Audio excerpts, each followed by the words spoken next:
Hey, Charger fans, welcome into another episode of the Guilty as Charged podcast. My name is Steven. I am your host. Joining me, as always, are Alex and Tyler. Alex, we'll start with you today. How you doing?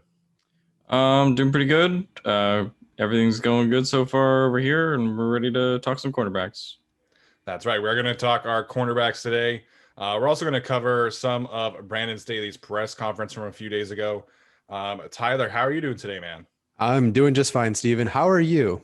I'm doing great, man. Just made some Good. some nice chicken tacos for dinner. It was Mm, fun. Yeah. nice. Yes, sir. So, this is a fun episode because this will be our first episode that we have submitted through our new deal with Blue Wire, which is super exciting. Can't wait to get all of that really started. And you've probably seen our new logo by now. Hopefully, that's kind of in the works right now. But so we're really excited, and obviously going to talk some cornerbacks like we've been doing our positional breakdown, some of our favorites, some of our sleepers, and some players that we're selling our stock on as well. But the news of the day or the event of the day happened earlier this week, which was Brandon Staley's press conference. Um, I could listen to that guy talk football all day Oh, long. yes. It is such a upgrade in that department over the last two Chargers coaches. You had Mike McCoy, who really just like didn't want to be there, and then you had Anthony Lynn, who just kind of like, I mean, I hate to bash on people that are not here, but Anthony Lynn, it just didn't really feel like we ever learned anything from him. Whereas Brandon Staley's Mm, like, here's what I think of everything, and it's yeah, so much fun. Tyler, what was kind of a main takeaway that you had after watching the press conference? that it was intentional that they got bigger along the offensive line, which we kind of noticed because Abuji and these guys are huge. Yeah. And that I think eliminates the Slater Verataka conversation at 13. Unless they think they're playing left guard, it is now a 3 tackle race for 13. Yeah, I tend to agree there. We kind of said from the beginning after our conversation with Brentley Weissman back in November that they might view Rashawn Slater as a guard. Of course, it was perceived that his lack of length was a little more noticeable, but he does kind of check that box of the 33-inch arms, which is kind of the general threshold that NFL teams look for tackles. But I mean, I love Elijah Vera Tucker. He's got 32 and 1/4, I believe. So he's a guard in the Chargers' eyes as much as I think he can play tackle. So we'll have to see what that means in the long run. And maybe if Slater is on the board, I don't think that they would pass him up. But then again, I also don't think he's going to be on the board. So, Alex, what was your main takeaway from the press conference earlier this week?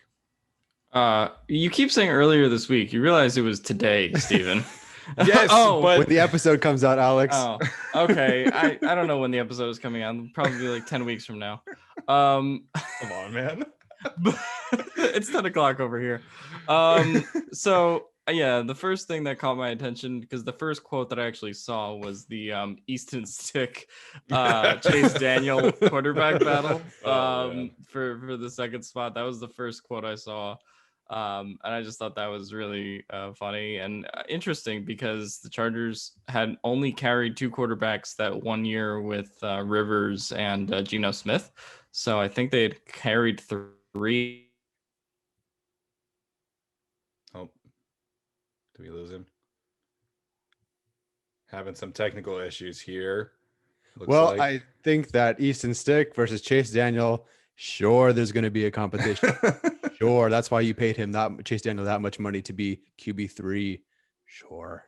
Yeah, I don't think that's going to happen either. They know, Hopefully, I think they're oh, going there to. he is. There he is. Yeah. Oh, We lost you there for a second there, Alex. Yeah. Okay. No, I was just saying that. Yeah, my second takeaway after the stick and that stuff was the quote about the left tackle hole. Obviously, I think they do realize they have a problem there. Whether that gets answered in the first round, second round, third round, I don't know. None of us know yet.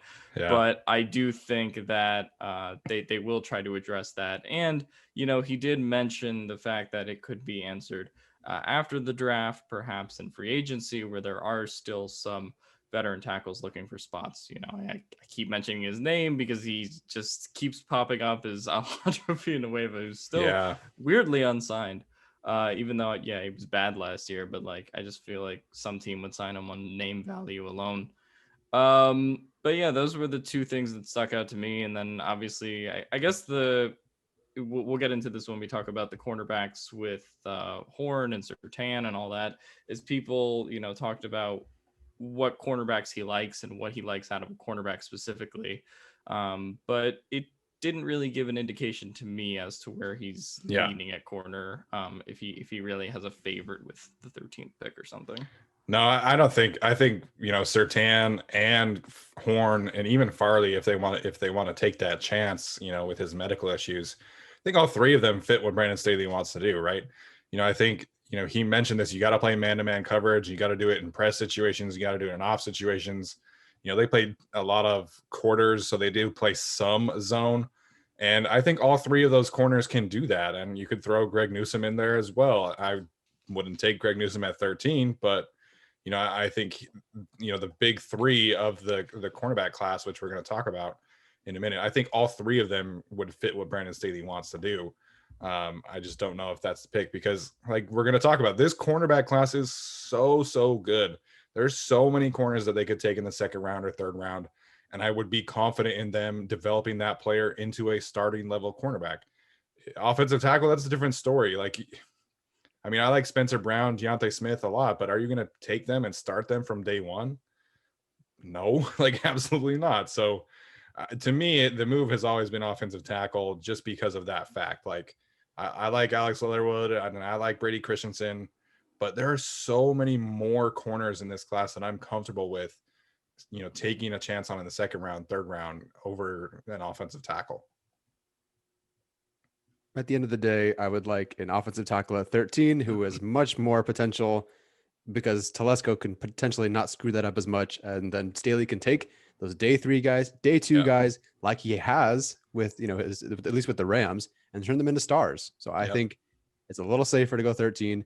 Nothing's changed for me. They say they have a hole at left tackle. It better not be Villanueva. It better not be a third round tackle. I just listened to your discussion with Brentley Weissman. And even he says, if you can find a high quality starter in the second round for corners, I know we've been saying it the whole time too. Everybody knows that. And I just think it's 13 is tackle. I can't imagine it goes anywhere else. I don't care what anybody else is saying right now. Yeah. I hope that's the way the Chargers are thinking. And I hope it too. Is it actually going to happen? Nah. Yes. Yeah, that's the other question here. There was another takeaway too that I wanted to talk about, and I can't remember what it was. I think people are really going to be surprised at what this team does with Jerry Tillery. Brandon Staley has talked about him 3 or 4 times by now. They've got a great defensive line coaching staff with Giff Smith, Jay Rogers, and Brandon Staley himself. So I obviously it's early, right? The draft hasn't even happened yet. The roster's not even filled out. But my early favorite for breakout player of the year is going to be Jerry Tillery. And I know that the penalties were frustrating. And I know that he had certain moments where he wasn't great against the run. He's also never had a full off season. And the Chargers coaching staff was moving him around mid-season, trying to figure out if he could play edge or not. And that's something that really needs to happen in the off season, not during the season. So I know that people are kind of disappointed in Jerry Tillery, but Brandon Staley seems to think very highly of him and thinks that he has some great traits. He confirmed today that he's going to be an inside player for them, who could potentially play on the outside, given some matchups or things like that.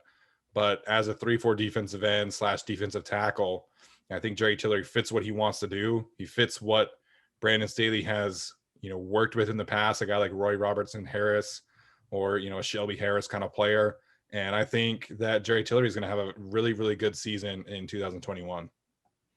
I think the other guy that he mentioned is obviously Nasir Adderley. And a lot of Chargers fans are kind of down on him, sort of in addition to Jerry Tillery. But if I had to pick one player that I have kind of the confidence in, it is Nasir Adderley for me. I think they'll play him sort of in that deep role. And you have Derwin James he'll be playing with. Should Derwin James stay healthy, I kind of like a bounce back year for him.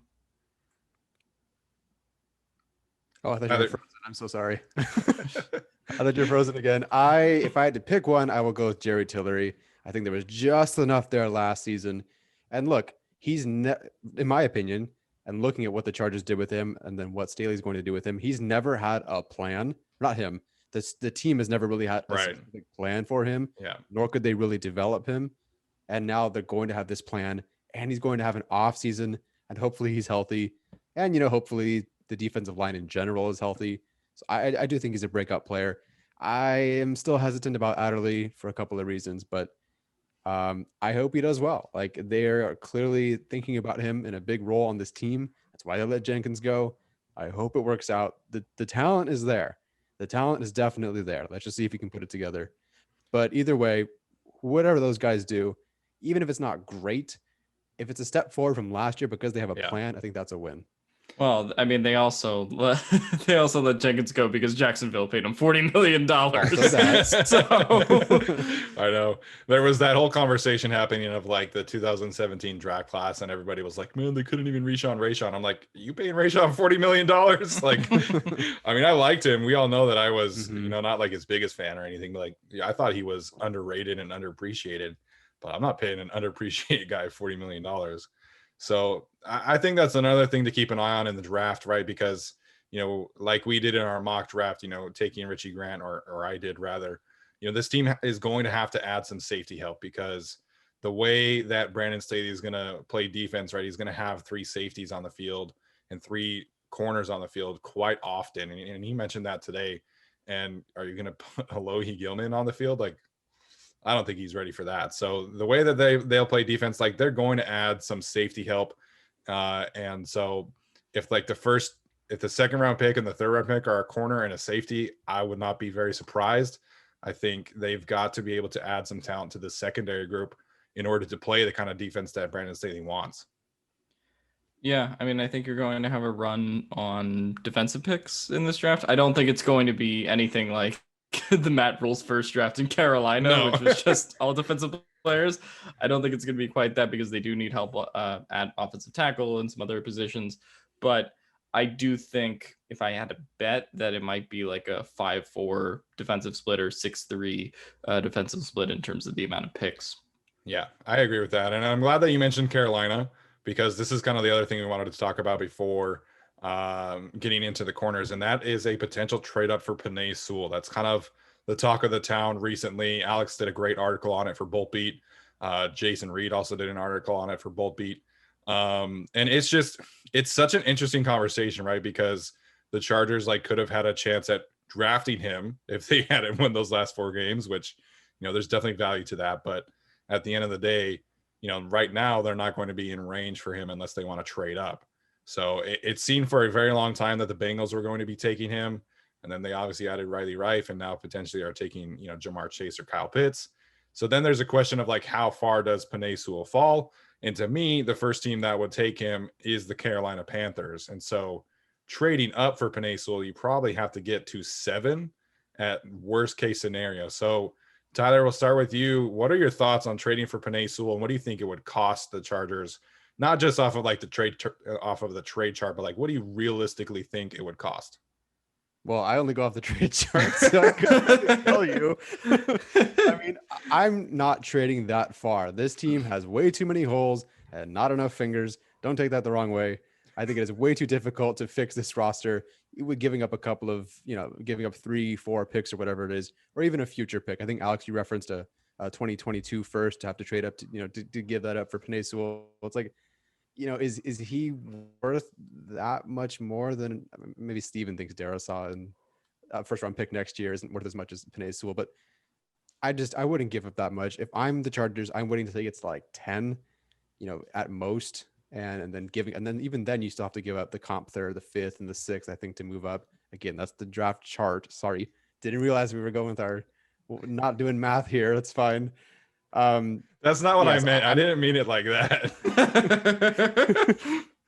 I don't know. I don't keep Alex did a great breakdown where he went through trades that are relevant today that just happened or very recently happened. And I'm just I don't know, 40 plus 60 is 200 or something. So one of the things I want to say though, and at least caution, even if you don't specifically use the chart, if you are doing your trades on Pro Football Focus or whatever, someone or Pro Football Network, someone sent me hey, what do you think of this this trade?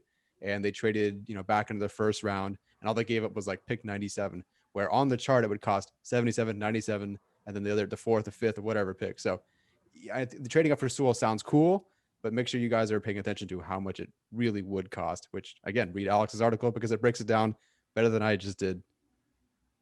I've never read the trade chart. I know Tyler has been fascinated with the trade chart, and he did a good video on it.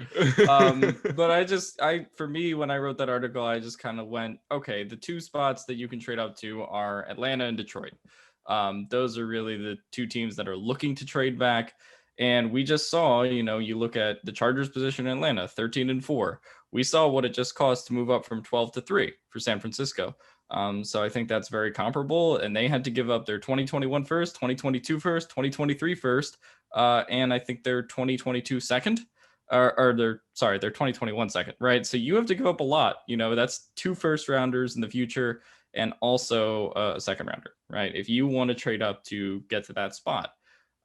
And we just talked about what it takes to trade up 6 spots. We just saw a trade, obviously, with the Eagles and Dolphins. The Dolphins had to give up a future first rounder and I think a 5th rounder in that trade. So that's a difficult pill to swallow too, right? Like, no matter what way you slice it, if you were trading 5+ spots in the draft, I think you're at least giving up a future first rounder. And to me, we kind of have a GM who has struggled a little bit in drafting after the first round. And, you're not going to pick next year, say you trade for Sewell, until, I don't know, after the 50th pick in the draft. Like, I just think that's too big of a chance to take. And people were talking to me about like, oh, well, it's actually not that big of a deal because they'll have like the 20th pick in the draft because they'll make the playoffs. I'm like, all right, let's not talk about any of that yet. It's way too early. But I just think, we've been talking about getting Staley pieces. Like, this team is not one Penei Sewell away from Super Bowl contention. And like, right. I think you need a corner. You need to fill up all these holes. And I just don't think it's the right time for it. I think if the Chargers were in a position like the Bills or the Chiefs, the Ravens, where it's like, hey, we are, one piece away from, taking over the AFC or winning the AFC this year, I think it would make sense. But they're just not that team yet. 2 or 3 years down the road, it can be a different conversation. But I, like Tyler said, if it gets to 10 with the Cowboys and the Giants and those teams, I'd consider it at that point. There was actually an interesting trade, I think, from 2012 where the Eagles traded up to 12 from 15. So same 3 spots, and they traded their 4th and 5th round pick. So if you want to do that, I'm more open to it because they have the 4 first round picks in the top 100 with the 3rd compensatory. So I think that makes a lot more sense. And it's not too much to trade up in that scenario. But I think if you're going to move up 5+ spots, it's too much for me. I completely agree with you guys. I think as much as I love Penei Sewell, and I think, unequivocally he would, solve the left tackle problem for what the Chargers have had for the last decade plus. It's so much to ask of this new coaching staff to give up 3-4 picks when they need so many other things. Like, you guys mentioned it, and they also need another edge rusher. They need interior offensive line depth. Like Brandon Staley talked today about Ode Abushi. Like, he's probably going to start, but he's not going to be handed the job. Like, he needs somebody to compete with.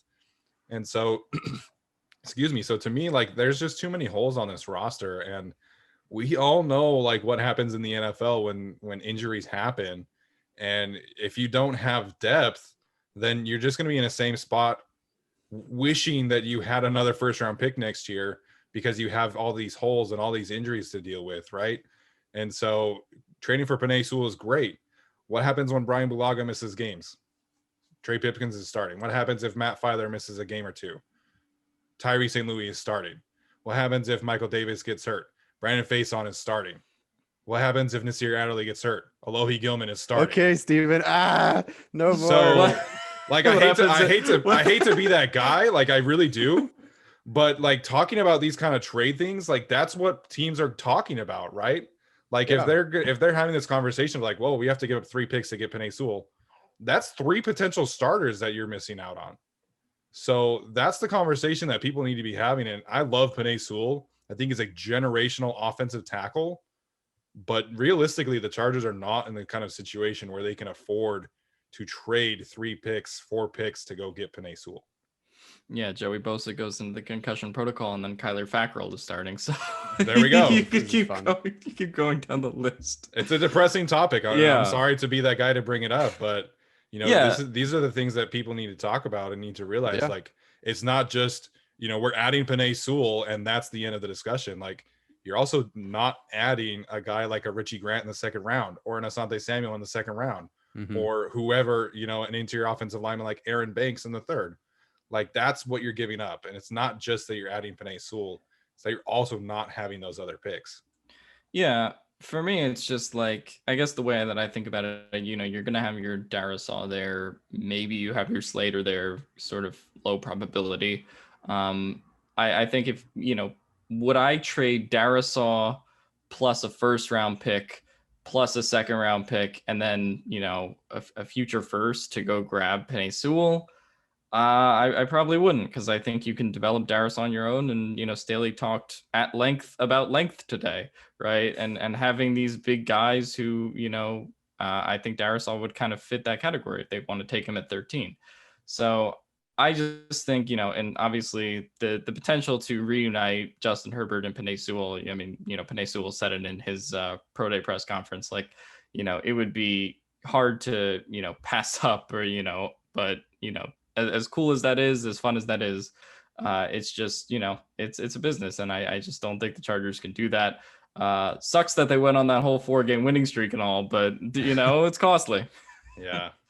I need to try to not be a prisoner of the moment once the draft rolls around and they're at pick 10 and Sewell's there, and then maybe 11. He won't be there, but I need to try to keep in my head that, like, okay, there is another draft in the future. There are 2 or 3. Right. I will see 80 more drafts in my lifetime unless a meteor hits the earth, and there will be picks later on. And Yeah. I would hate to sacrifice, let's say Elijah Vera Tucker was a prospect next year. I would hate for the Chargers not to be able to draft him when, I don't know, Filer gets hurt or Filer goes to right tackle.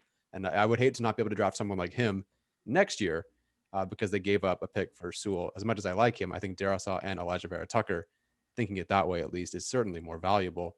And then, of course, the Chargers need to prove that they're a good team before they make some sort of move up like this. Like, I mean, I think they're going to be a good team. They're certainly going to be an improved team than better than last year. But let's make the playoffs first and then make that push. So as much as I want them to trade for Brown, trade for this guy, get that guy, they got to wait. They got to prove that they're a better team before these moves start happening. So next year could be really fun. But this year, fun, but no trades.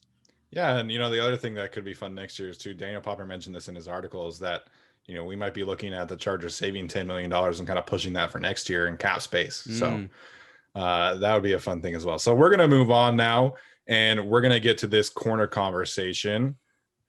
All right, so we are back, and we're gonna talk some cornerback prospects. I think this is gonna be a super fun conversation. We had our big disagreement last time about Jason Owe. And so we're going to get into that right now. So, Alex, you have been aboard the Patrick Surtain train. I have been aboard the JC Horn train. Tyler, I want you to break this tie on our show between JC Horn and Patrick Surtain. I know who he's going with. Okay, so if you want me to break that tie, first of all, I do think it is close. Like, it's not like this is like picking between my twin sisters. I have twin sisters, so I can say this. I won't even say who I like more. Forget it. I'm sorry if you're listening, girls. Okay. I think that Patrick Surtain is a fantastic corner where if he's allowed to put his hands on the defender first and redirect, or just if you've ever played corner and you have this sort of like reaction to how the receiver is moving based on how based on how you're using your hands to defend them. And I think he's so good at that. And he won so much by testing so well at his pro day. I didn't, not that anyone thought he was a bad, athlete or whatever, but I did not think he was going to test that well. So for him to do that, like, his stock went up for sure. I just think Surtain has to play close and get his hands on the guy. When he plays off coverage, I think he struggles a little bit. I think JC Horn can do anything you ask him to do.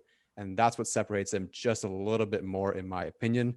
And he is also and probably the reason that he's my number one corner, and I think Stevens too. There really aren't of the big, I guess, four if you count Newsome.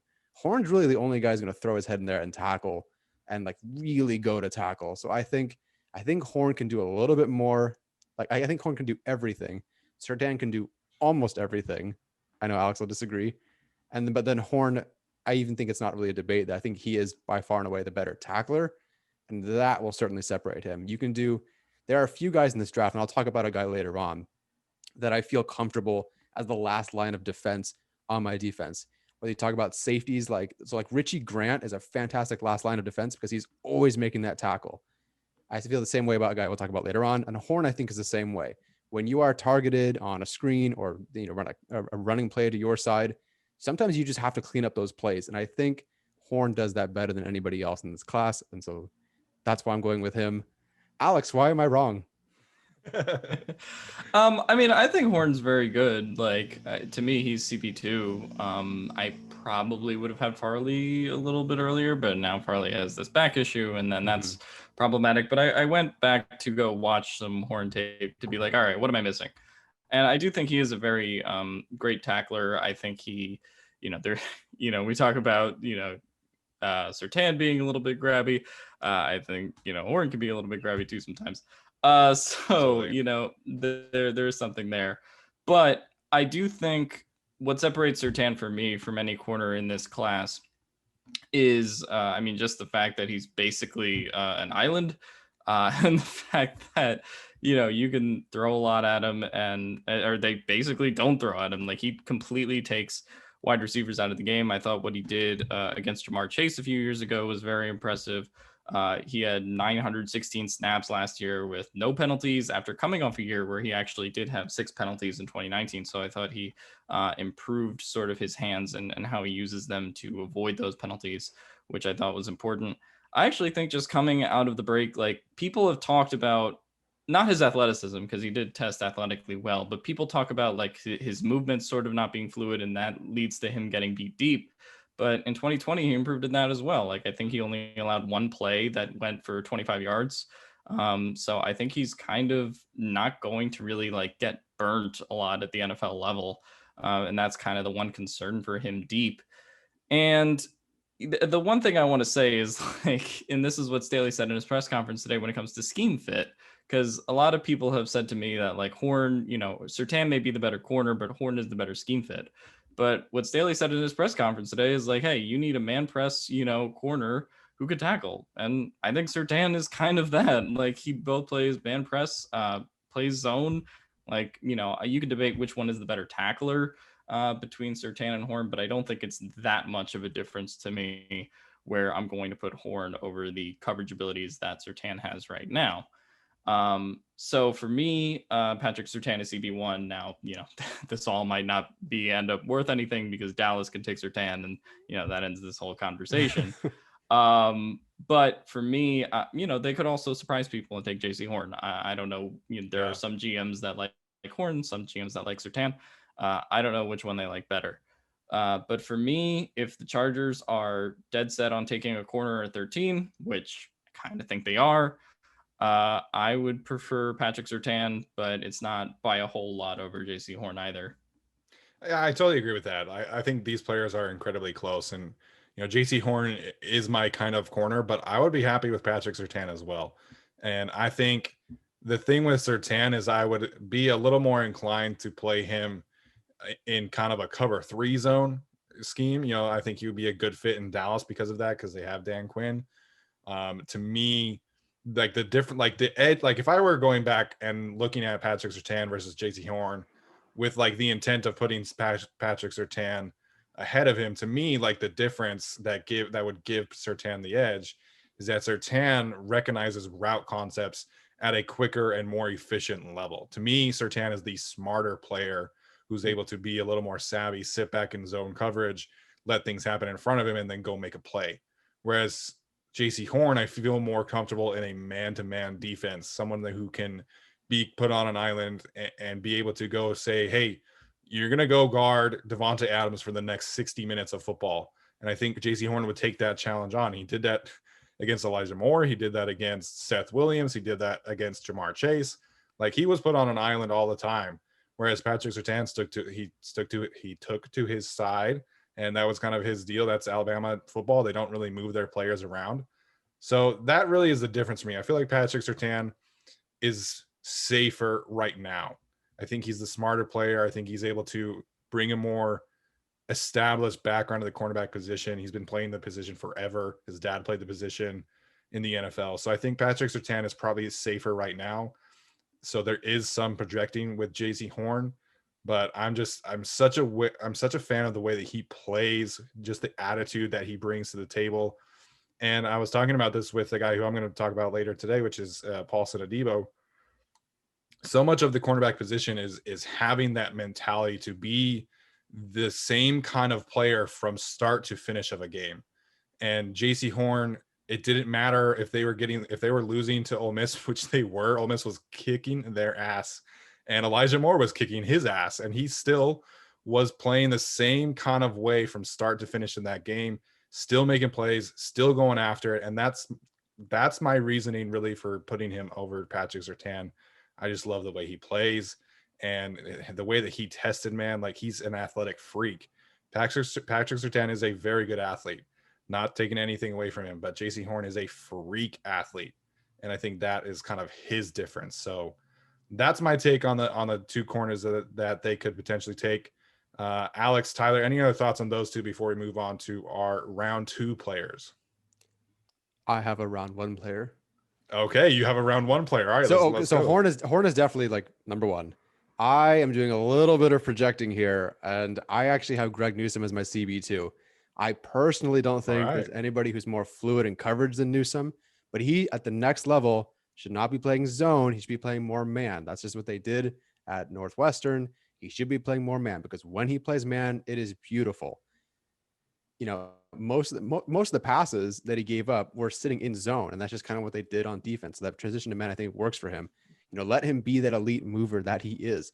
When they played Ohio State, Fields didn't even look his way, and unfortunately, he got hurt. Because if he was able to go that entire game without giving up a catch, he might be like, I mean, I have him at CB2, but he might be, you know, in that top 3 a little bit more.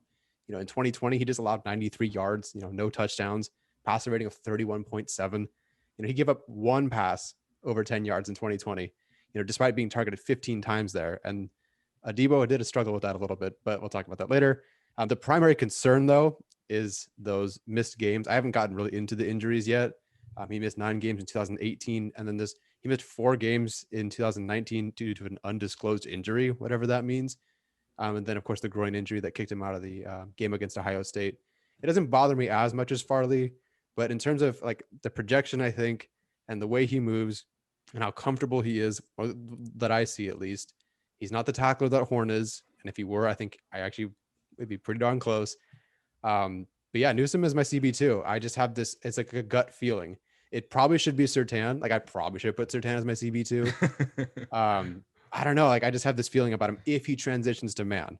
If he plays zone and just, you know, keeps playing off, like, I just don't think that works as well for him. He doesn't really have that, like, that Caleb Farley like speed, you know, or that burst. I don't think that's quite him. But the fluidity to stay in man, I think that's where he would excel. And I hope he goes somewhere where he's allowed to do that.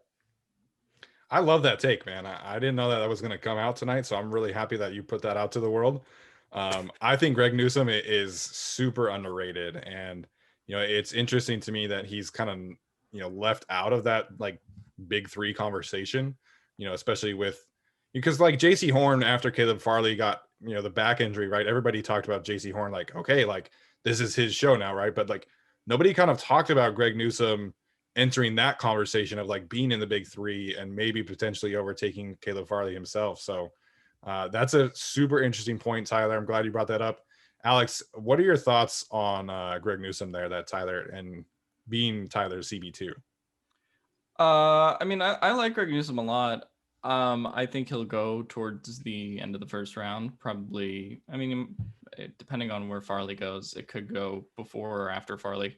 I think he's clean, but the durability, you know, if I'm going to take points off for Farley for that, I also have to take points off for Newsome, you know, who's had 3 straight years of not playing a full season, unfortunately. but I definitely see what what pops on tape for him.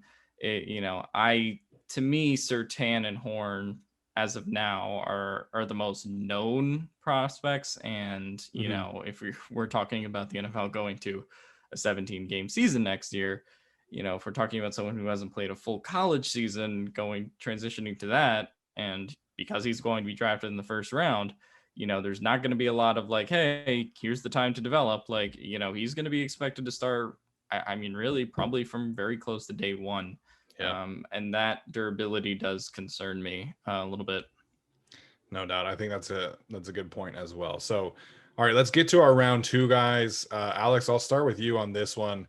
Who, or I guess framing this kind of differently, if the Chargers are taking a cornerback at 47, who's your guy that you would want them to take?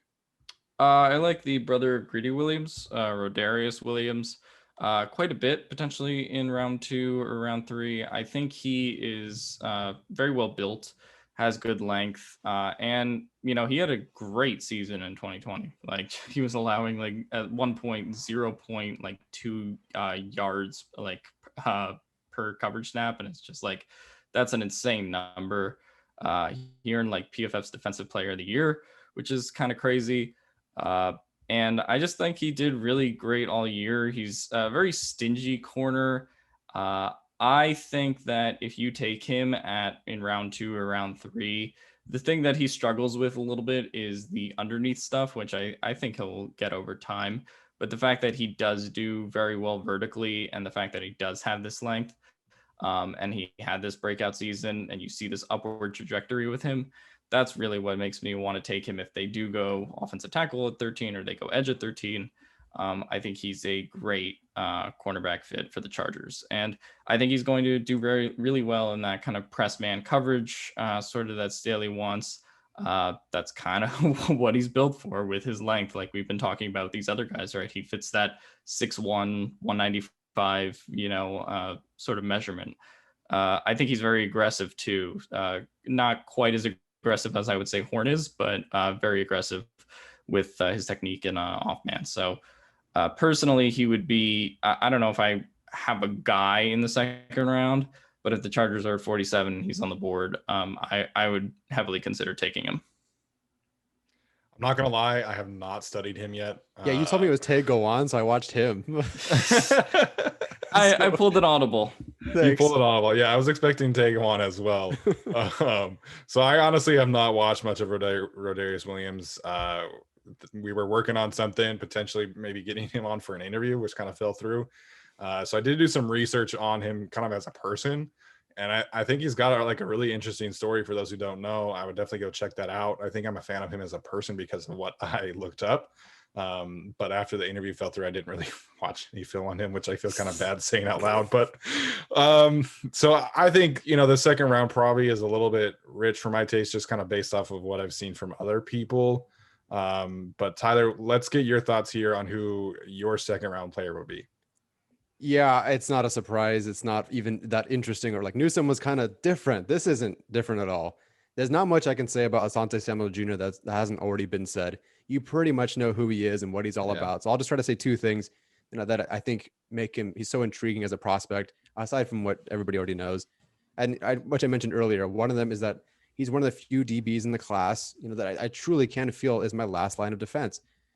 Samuel Jr. doing it as a corner on the boundary, because teams have tried to go at him on wide receiver screens or running counters or anything they could do to expose his size. And he cleaned him up. Like, it wasn't pretty. He's not like a hard hitting linebacker. He's not Jeremiah Owusu-Koramoah. If I said that right. He's not like a hard hitting, DB like that, but he's a sure tackler. And the other thing I think that makes him stand out is he tries to do everything at a peak level. He doesn't take plays off. He's not just trying to make tackles. He's going to go make a run stop. Yeah. When the ball is in the air, he's not panicking. He's not flailing. He's always turning his head around. He's trying to knock the ball down. And also, and this is, it feels like every corner in this class has this, but he has a dad who played in the NFL, and a dad who adores him. Clearly you see he posted like on Twitter or whatever, about him being, my son's taller than me and he's going to be great and all that stuff. A guy who can give him advice every step of the way. This is what it's like to be in the NFL. This is what this process is like. Here's what you need to focus on. here's what teams are going to try to do to you, and to just prepare him that way. It looks like it, like you said, with, I can't remember who you're talking about. Was it a Debo? But, being the same guy at the beginning, same guy at the end. He's the guy who will race down the field, 3 minutes left in the fourth quarter. There was a play in the film breakdown I did. The ball wasn't really even near him, but he's still racing down the field with 3 minutes left in the fourth quarter to go help his guy out. I just think that is fantastic. The last thing I'll say is that, well, so not that I get like personal or whatever, but like the reason that I ended up quitting football in high school is because I was bullied physically, not on campus or anything, but on the practice field. And, it sucks. Like when you're shorter and you're a gymnast and you're Asian, like, and get bullied for those things. It sucks. It really does. But one of the best things I ever did for myself is one of them, came up and like shoved me one time. And the best thing I did for myself was shove right back and fight right back. I didn't fight the person. You're not going to fight a guy with, with helmets on or anything, but the best thing I did was fight right back. And I think Asante Samuel Jr. kind of does that too. He sets the tone because they're going to try to bully him, but you see him routinely go, no, you can't bully me. I'm not going to let you do that to me. And so that kind of wherewithal, that kind of strength, that kind of mindset, that maybe I wish that I had a little bit more, in high school when I was younger, but, him now as a college prospect, he just has that. He's the tone setter. You can try to fight me. You can try to bully me if you want, but I'm not going to let you. And so I admire that so much about him. And that's why I think he's a perfect fit for what the Chargers want. And after Staley's press conference today, and the fact that they've met him twice, I can almost imagine that he's their pick at 47 if he's there. Man, I was not expecting that to go that direction, but it's interesting. You got bullied on the field, and I got hazed off the field. So a little personal connection between the two of us, unfortunately. I'm gonna get to my guy here, which is gonna be Paulson Adebo, who I was tweeting about a lot this afternoon as I was watching him. I think like I said, I definitely have a type. And, JC Horn, Jalen Johnson, who was my guy at Utah last year, it was the same kind of way. Jeff Gladney, who unfortunately is under some big legal trouble right now. But Paulson Adebo definitely fits that mold. And he's kind of like my cornerback version of Samuel Cosmi. Like Paulson Adebo definitely has some things that he needs to clean up. Yeah. And it's like he did have, I didn't watch the 2018 I'll be back in 1 minute. Okay. So I didn't watch the 2018 tape, but Paulson Adebo's numbers, like at least according to Pro Football Focus and everything, they were worse in 2019. So there are some major things that he's got to clean up. I don't know what the case was, but he definitely took a little too many chances in 2019, in my opinion. He's got some issues with like recognizing routes and things like that, so that he's got to clean up. But the thing that you're taking a shot on, in my opinion, is just his like athletic profile, right? Like he's in the top 10 in his RAS score right now. He's got great size, great length of the position. And my favorite thing about him, which is, every kind of corner or really any player outside of the first round, like to me, they've got to have a selling point. Like you've got to have something like Tyler was just talking about with Asante Samuel Jr. being a great tackler and it kind of being that energizer bunny. To me, Paulson Adebo has great ball skills, and he does other things really well. I think he's a fantastic tackler as well. But he had 24 pass breakups in 2 years at Stanford, which he's got great ball production and great ball skills. And so to me, like I'm gonna take a chance on those kind of traits, right? Like he's a great athlete, he's got great production. Sure, he was a little inconsistent in 2019. Gabriel Davis from UCF gave him fits, which it was just kind of unfortunate. But like I was talking about, like Stanford was getting blown out and he was getting burned by Gabriel Davis, and he was still attacking and fighting on every single play, every single rep, going down to make tackles in the run support. So while he was getting burned, like it weirdly like made me appreciate his mentality more, because he wasn't taking it personal, wasn't pouting. He was still playing and fighting from start to finish. And so there, like I said, definitely has some things to clean up. But if I'm taking a shot on somebody in the second round to be my future cornerback one, I would take Paulson Adebo, with the caveat that Asante Samuel Jr. is off the board. I like it. This one was interesting for me because I looked at ahead of time at that Pro Football Focus stuff, and it said that he had missed 25 tackles on 135 attempts in his career. But then, you're posting on Twitter how good of a tackler he is. So I'm like, what is going on here? So I was looking for that part of his game to be an issue, but then I turned on the game against USC, and he looks like a really sure tackler there. I don't believe he missed any. and I turn on the game against UCF, which, Pro Football Focus has as his worst game. But the first play of the game, he makes a great open field tackle. So I rechecked the stats, and it turns out he only missed 5 tackles this past season, which means I think he started to figure that part out. It must have been an awful year before that. But to only miss 5, but it's 25 for his whole career, only miss 5 this past season means I think he's cleaned up that part of his game. So if I'm projecting and looking forward and seeing him clean up that, there's growth. This kid can grow and get better. Yes, the UCF game wasn't great. The double moves got him like 3 different times too deep. Yeah, it was bad. One, the quarterback missed him in the end zone, but you can learn. The traits are there, and I kind of like it. Like you said, I think it was it 24 passes batted? Yeah, 24 pass breakups. No, I like that. And does he take chances? Does it get him? Does it bite him a couple of times? Yeah, but sometimes you kind of need that game-changing play, and if he can provide that and also develop as a corner, I think that's a pretty good shot. I wouldn't take him in the second round. I'm a little worried about some of those things, but he's definitely a guy. Like if we are doing sleepers, if I had a sleeper, which I don't because I messed up, he would have been him. Yeah, I mean, we took him in the 3rd round in our mock draft, and I think that would be fine. Like I said, with the caveat of Asante Samuel Jr., Richie Grant are off the board. Like I would take Paulson Adila and take that shot on the potential. Alex, did you bring a sleeper to the table, or should we talk about guys that we are maybe selling stock on? Oh yeah, I was just gonna go straight to the selling stock guys. Okay, go for it. I want to talk about Elijah Molden. I don't really get the fascination of him from Chargers fans because I see some Chargers fans post mock drafts where they take him in the 3rd round or he's like the first corner off the board, and he's a nickel corner. Like that's what he is. And when I watch a nickel corner, like you want to see someone like Chris Harris, who, in my opinion, is a very surefire tackler, is able to get past blocks. I just don't see that when I watch Elijah Molden. I feel like he's blocked pretty easily because he's small. And I don't feel like he has very good game speed when I watch him either. I just don't feel like he can be your first cornerback off the board, especially if the team does go tackle in round 1. Like, sure, I guess he could in some ways be an eventual Chris Harris replacement, down the road, perhaps next year, with Chris Harris getting older. But to me, it's hard to just see him being a nickel corner at the NFL level to a really high degree of success when I watch him, because he's also, even though him and Chris Harris are the same height, like he's just not as like physically big on tape as Chris Harris is. And I don't know, I like decent slot corner, I guess, but I just feel like his size is going to cause a lot of problems for him in the NFL. I don't think he has like elite traits to make up for it.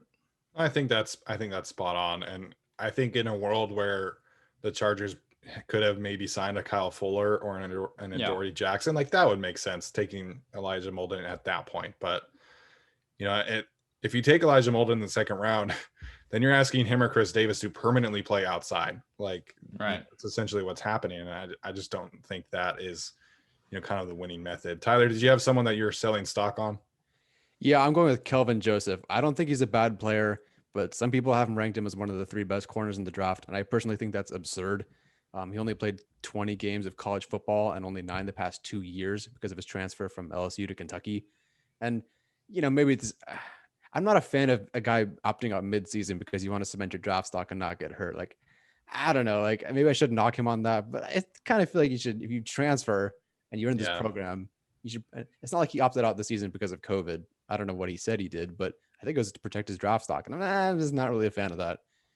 He was a safety, like a number 5 safety recruit in the country coming out of high school.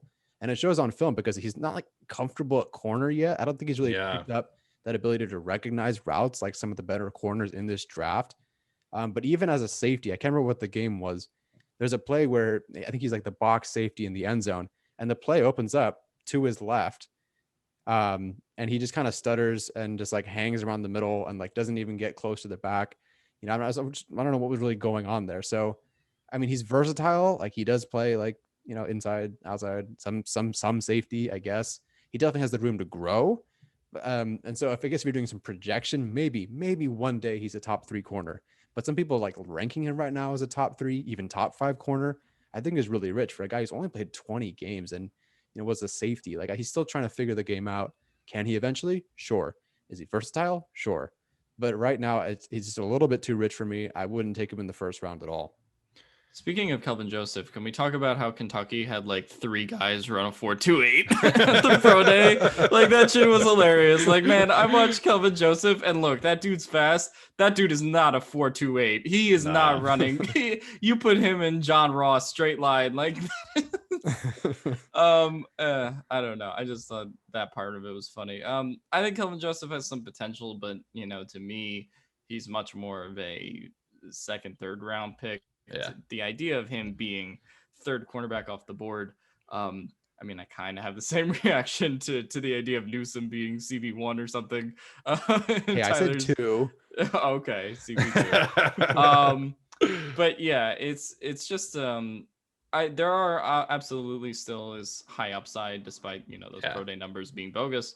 I just don't know if I can take him over the really established products in this draft, like a Surtain, like a Horn, even a Farley. Honestly, even with those medical issues, I'd probably definitely still take him over Kelvin Joseph. Yeah, I don't understand that evaluation either. As much as we've got our guy Zach Whitaker, who went to Kentucky and loves Kelvin Joseph and Jamin Davis. I will say I love Jamin Davis a lot. I think that Jamin Davis is going to be a fantastic pro. To me, I just think that the lack of game reps really hurt Joseph. Like you can tell just as soon as you watch the tape, like he really struggles with route recognition, with communication, with everything that's not like, I'm just going to go out athlete you. Mm-hmm. And so it's a tough evaluation for me just because of that. Like even, projecting Paulson Adebo a little bit, like he had 2 years starting and he played every single game. So, and same with Greg Newsome, like he missed games due to injury, but he still had 3 years of starting tape on him that you could go back and look at. So Kelvin Joseph is a tough evaluation for me. And I also have Adebo, Stokes, and Ifeatu Melifonwu over him. So I hope I said that right. I think it was pretty close. But yeah, that's a tough evaluation for me. The other one, the weird experience, like one of the weirdest experiences of watching film this class was Tyson Campbell. Cause like at the start he was one of the first corners that I watched because all I heard was like, this guy's an insane athlete. Like he's so fluid. Like he's such a, he's going to be a steal. And then I was like, okay. And so like, I'm watching him like, okay, like I graded him relatively safely because I'm like, okay, like everybody says he's a good athlete. It looks like he's a good athlete on film. And then he tests so poorly. Mm-hmm. And Eric Stokes turns out to be the better athlete. And so then you go back and watch him and it's just like poor technique. It's poor tackling. And he's not that good of an athlete anymore. So Tyson Campbell to me is somebody that I just like don't understand. So I have a pretty low grade on him. He's right next to Sean Wade and Israel Mukuamu right there at the bottom for me. So I'm selling all my stock possible on Tyson Campbell. I was so bummed when I saw your grades and you had Campbell over Stokes initially. I'm like, what the hell? I'm trying to figure out like even like mathematically looking at the different numbers. I'm like, God, what did I miss? No, I was sleeping on Stokes. I get it though. I get it. Like I had Landon Dickerson and I because we had YouTube had a like third round grade on Asante Samuel Jr. Like I didn't like him. You get the all 22, things change. So I don't know, things change over time. You get a different perspective. You start seeing different players. You stack them, see what you want. And so I get it. And yeah, Campbell is a guy that I'm definitely selling for sure. Unless you're Phil Simms. Chris Simms. Whatever. Chris Simms, Phil Simms, same thing. Pretty much. And he also has like Marco Wilson from Florida as like his second best cornerback. And I'm like, huh? I don't even know who that is. Exactly. All right, guys. Any other thoughts on the cornerback class before we wrap up today's show? I know we were going to talk about sleepers, but we've already been talking for an hour. So Alex, if you have your sleeper and you want to throw him out there, go for it. If not, we'll kind of wrap up. I don't have a sleeper. The one thing that I wanted to mention to wrap up the show today is the changing numbers thing that was talked about a lot on Twitter. And you know what? I have a Color Rush 99 Joey Bosa jersey, and I think it's really cool, and I think it's a collector's item. And you know what? I'm probably gonna go on clearance, and I'm probably gonna buy a Jalen Hurts #2 jersey just so I can be different and be a hipster. So you know what? Derwin James, change your number to your heart's content. I fully support all this player movement and number movement. There's going to be some ugly numbers, but I think players should be able to wear what they want. You know what? If Justin Herbert says he wants to wear 65, let's let him wear 65. I don't care. Just give him Dan Feeney's number or whatever. Oh gosh. Yeah. But I just think it's cool that they're letting the players do this finally, and yeah, I'll be sure to grab me. I actually don't have a Derwin James jersey, so I should get on that. Yeah, to me, I think a wide receiver should be able to wear single digits, and I think a corner should be able to wear single digits. But I mean, I guess safety is not that different. The one that I hate though is linebackers. Like, I know Kenneth Murray's nickname is K9 or whatever, but apparently he might have to wait to change his number anyway. I guess you have to wait until year 3 to change your number. I just like whenever I think of linebackers, I think of players in the 40s and 50s. Like that's just kind of like where my brain goes to. So like looking at Kenneth Murray wearing number 9 would be super weird. Like Derwin wearing number 3, like that's a little more normal. Like I can understand that, but linebacker changing to single digits, I think is gonna be weird. I did see Jalen Smith apparently wants to wear number 9, and Cowboys fans were really pissed at him about that one. Well, he's also a terrible player, so there's also that. There's that too. Somebody asked me, was like, should we trade for Jalen Smith? It's like, hell no. Why would we do that? Tyler, any other thoughts here, man? I think you should be able to change your jersey for sure, but I'm not all here for this jersey fluidity. I think you can change it once and that's it, because I'm not buying your 9, then your 3, then your 87, then your 146 jerseys. Like, Alex calls them collectibles. I call them, things you can't sell for more than $3. So, like, well, look, really if in 10 years Derwin James becomes a Hall of Fame player, like it would be really cool to have his 33 jersey, because it would prove, hey, you were on the train from the beginning, right? And I think that part of it's cool. That's true. When Melvin Gordon becomes a Hall of Famer, I still have his 28 jersey that's signed, so I can't wait to. Well, that's your fault for buying a running back jersey. Hey man, I got an Austin Eckler jersey. We'll see. Good stuff, you guys. All right, so obviously you guys have already watched our live video when you were watching this. I was definitely going to mention that, but I realized then it was too late because this is going to be coming out on Monday. So thank you so much for tuning in. We are so excited to be partnering with Blue Wire. Cannot wait for what the next few months and next year of our life is going to bring us through Blue Wire. We cannot do this without any of you guys. Thank you so much for your support. If you could, please leave us a comment on this video. See if, let us know what you think, who is the CB1 in this class. What do you think about Greg Newsome being CB2? If you've got a favorite sleeper, please let us know. And as always, please leave us a rating or review on Apple Podcasts, Spotify, Google, or wherever you listen to us. We do really appreciate that. And thanks for tuning in as always, and we will see you next time.